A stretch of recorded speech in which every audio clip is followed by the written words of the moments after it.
ॐ ह्रीं श्रीं आदिनाथाय नमः। ॐ नमः सिद्धेभ्यः। ॐ नमः सिद्धेभ्यः।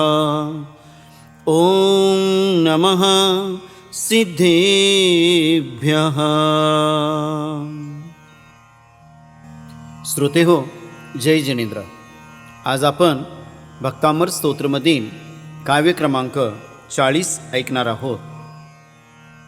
कल्पान्तकालपवनोद्धतवह्निकल्पं दावानलं ज्वलितमुज्ज्वलमुत्स्फुलिङ्गं विश्वं जिघत्सुमिवसं मुखमापतन्तं त्वन्नामकीर्तनजलं शमयत्यशेषम्।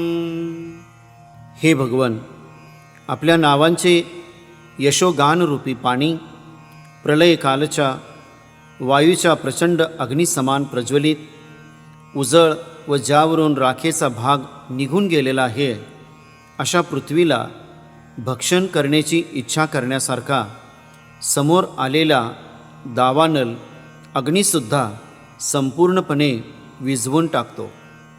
हे प्रभो, आपले नामस्मरण करण्याने भयंकर दावानलही बाधा करत नाही।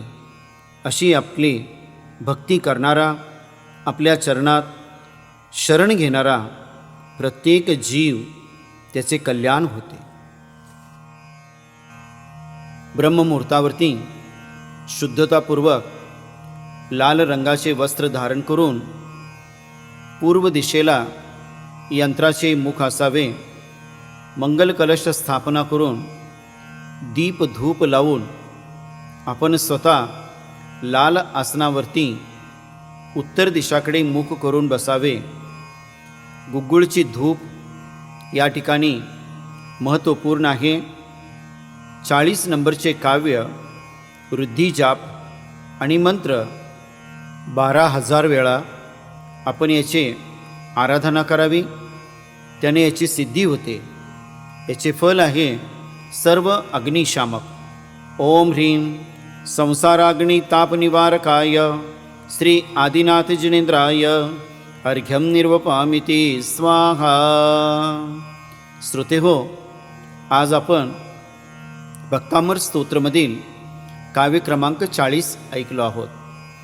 उद्या आपण मानतुंगा आचार्य रचित भक्तामर स्तोत्रमधील काव्य क्रमांक 41 ऐकणार आहोत। तोपर्यंत सर्वांना जय जिनेंद्र।